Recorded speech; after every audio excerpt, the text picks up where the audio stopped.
नमस्कार, मैं कोमल भंडारी और स्वागत है आपका नेशन न्यूज 10 में। मध्य प्रदेश में होने वाले विधानसभा के चुनाव को लेकर तैयारियां तेज हो गई हैं। सभी पार्टियों के नेता जनता को साधने की कोशिश में जुट गए हैं। नामांकन पत्र दाखिल किए जा रहे हैं। इसी पर विस्तार से बातचीत करने के लिए हमारे संवाददाता हैदर खान मेरे साथ सीधा लाइव जुड़ रहे हैं। हैदर, क्या लगता है इस बार मध्य प्रदेश की जनता का मूड क्या है? जी बिल्कुल, बताना चाहूँगा मैं कि नेशन न्यूज़ 10 की जो टीम है वो कल मंदसौर जिले की मल्हारगढ़ विधानसभा और मंदसौर विधानसभा क्षेत्र में पहुँची और वहाँ की मतदाताओं का, वहाँ किसानों का, वहाँ की युवाओं का, वहाँ के जो महिलाएँ हैं, उन लोगों से चर्चाएँ की और वहाँ के मतदाताओं से रुझान को जाना। तो वहीं आज नेशन न्यूज़ की टीम आज रतलाम जिले के जावरा विधानसभा क्षेत्र पहुंची, जहां पर आज भारतीय जनता पार्टी के प्रत्याशी राजेंद्र पांडे ने अपना नामांकन दाखिल किया है। तो वहीं ये जावरा विधानसभा क्षेत्र के त्रिकोणीय मुकाबला यहां पर देखने को मिल रहा है। कांग्रेस के दो बागी उम्मीदवार यहां पर अपना नामांकन दाखिल करने जा रहे हैं, तो वहीं भारतीय जनता पार्टी के राजेंद्र पांडे ने आज अपना नामांकन भर दिया है। वहीं अगर बात करते हैं मंदसौर जिले की, तो मंदसौर जिले में 4 विधानसभा क्षेत्र है। ऐसे में 2 मंत्रियों की वहां विधानसभा क्षेत्र है। वित्त मंत्री जगदीश देवड़ा मल्हारगढ़ से है, तो वहीं हरदीप सिंह डंग सुवासा विधानसभा क्षेत्र से हैं। तो मल्हारगढ़ विधानसभा क्षेत्र से जगदीश जी देवड़ा के सामने कांग्रेस के बागी उम्मीदवार श्यामलाल जोगचंद भी मैदान में है, तो वहीं कांग्रेस के अधिकृत प्रत्याशी परशुराम सिसोदिया भी मैदान में है। तो आज बागी उम्मीदवार के रूप में भारतीय जनता पार्टी के और जिला पंचायत के सदस्य एक बसंती लाल मालवीय ने भी अपना नामांकन प्रस्तुत कर दिया है। तो देखने वाली बात तो यह है कि हालांकि अभी फॉर्म उठाने की जो तारीख है वो अभी लगभग 30 तारीख उसकी है। अब तक कौन कितने मैदान में होगा वो 1 तारीख तक फाइनल होगा। लेकिन जो यहाँ के मतदाताओं का जो रुझान सामने आया है, जो कि नेशन न्यूज़ टीम ने यहाँ के मतदाताओं से जो जाना है, वो यह है कि सबसे बड़ा मुद्दा महंगाई का मुद्दा यहाँ पर सबसे बड़े तौर पर सामने आ रहा है। जी हैदर, क्या लगता है आपको इस बार कौन सा कैंडिडेट किसके सामने कितना मजबूत है?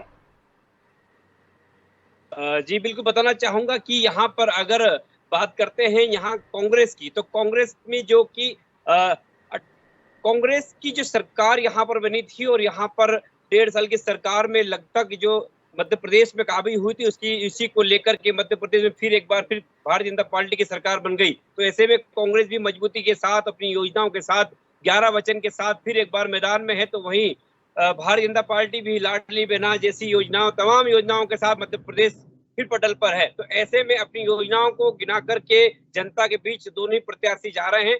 ऐसे में बागी जो उम्मीदवार बने हैं, वो जो पार्टी से थे, जो बागी के रूप में अपना नामांकन जो प्रस्तुत किया है, तो वो इनका कहीं न कहीं समीकरण बिगाड़ सकते हैं। क्योंकि जो चाहे वो कांग्रेस की बात कर ली जाए, चाहे वो भारतीय जनता पार्टी की बात कर ली जाए, तो यहाँ पर दोनों ही प्रत्याशियों के सामने एक बड़ी चुनौती के सामने, क्योंकि जो बागी के रूप में है, वो कहीं न कहीं वो पार्टी और दल के जो लोग हैं, वो भी एक बड़े नेता की, वो भी एक कैंडिडेट के रूप में उभर के सामने आ रहे थे। लेकिन पार्टी के वितरण को, टिकट वितरण को लेकर के यहाँ पर समीकरण कुछ चेंज सामने नजर आया है। जी हैदर, इस बार निर्दलीय भी मुख्य भूमिका निभा रहे हैं।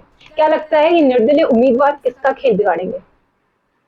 बिल्कुल, निर्दलीय उम्मीदवार जो हैं वो कहीं न कहीं ये अब तो ये देखने में आ रहा है कि उज्जैन संभाग में कहीं न कहीं निर्दलीय उभर के सामने यहाँ पर रिजल्ट सामने आ सकता है कि निर्दलीय इस विधानसभा क्षेत्र से सामने आ सकते हैं। क्योंकि अगर हम आज जो बात करते हैं, नेशन न्यूज़ की टीम आज जावरा विधानसभा क्षेत्र में पहुंची, जहाँ पर जीवन सिंह शेरपुर जो कि कांग्रेस से बिलॉन्ग करते हैं, उन्होंने भी अपना नामांकन कल दाखिल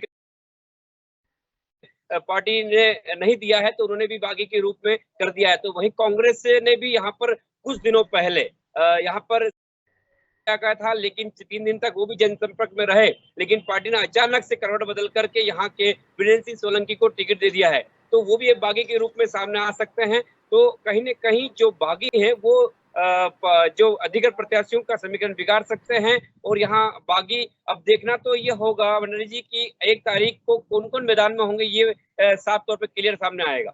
जी। हैदर, आप जनता से बातचीत कर रहे हैं। इस बार जनता के चुनावी मुद्दे क्या है? बिल्कुल, बताना चाहूँगा कि जनता से जब हमने अपनी रुझान जाना, उन मतदाताओं से हमने बात की, तो सबसे बड़ा मुद्दा महँगाई का मुद्दा सामने आया है। तो कहीं न कहीं रोज़गार को लेकर के मुद्दा सामने आया है, स्वास्थ्य को लेकर के, शिक्षा को लेकर के, ऐसे कई बड़े मुद्दे हैं। हालांकि योजनाएं हैं जो कि अगर अभी वर्तमान में अगर महिलाओं से बात की जाती है तो महिलाओं के जो किचन महंगा हो गया था, जहां पर गैस सिलेंडर से लेकर के सब्जियों से लेकर किराना से लेकर के जो महंगाई का है वो बड़ा मुद्दा, महंगाई महिलाओं के लिए सामने एक बड़ी चुनौती थी।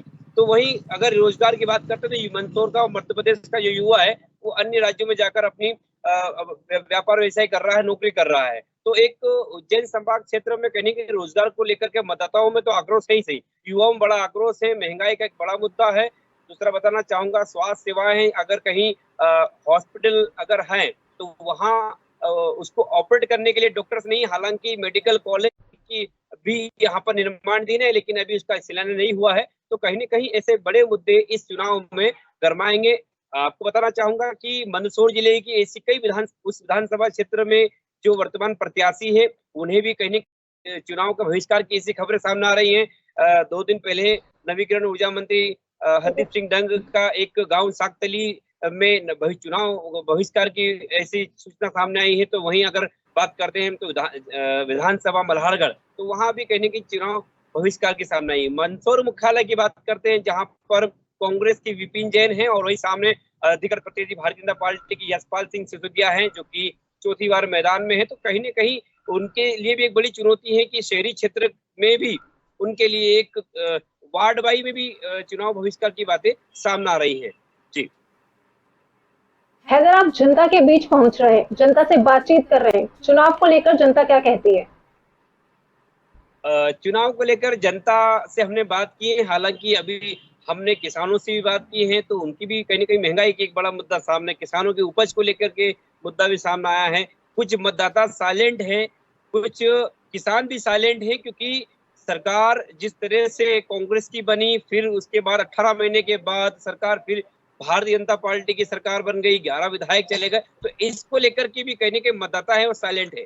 दूसरा कहना ये चाहूंगा कि जो बागी उम्मीदवार है, बागी उम्मीदवार के जो सामने समर्थक है, वो समर्थक भी कहीं नहीं, चाहे वो भारतीय जनता पार्टी के हों चाहे वो कांग्रेस के हैं, तो वो भी कहीं न कहीं मतदाता भी साइलेंट है और जो प्रत्याशियों के साथ में समर्थक है वो भी साइलेंट है। तो ये जो पूरा पत्ता जो क्लियर है वो 1 तारीख तक क्लियर हो पाएगा कि कितने मतदाता जो कैंडिडेट है वो मैदान में रहेंगे और कितने जो नामांकन जिन्होंने दाखिल किए वो फॉर्म उठा लेंगे। जी हैदर, इस बार होने वाले विधानसभा के चुनाव में खास क्या है? बिल्कुल बताना चाहूंगा कि अगर भारतीय जनता पार्टी की बात करते हैं तो भारतीय जनता पार्टी भी अपनी योजनाएं गिना करके, चाहे वो प्रधानमंत्री सड़क योजना से लेकर के मध्य प्रदेश के मुख्यमंत्री शिवराज सिंह चौहान की जो तमाम योजना है, लाडली लक्ष्मी योजना जहां बच्ची जन्म लेती वहां से लेकर के जो लाडली बहना योजना तक की योजनाएं लेकर भारतीय जनता पार्टी के प्रत्याशी मैदान में जा रहे हैं। तो वहीं कांग्रेस भी इस बात को दावा कर रही है।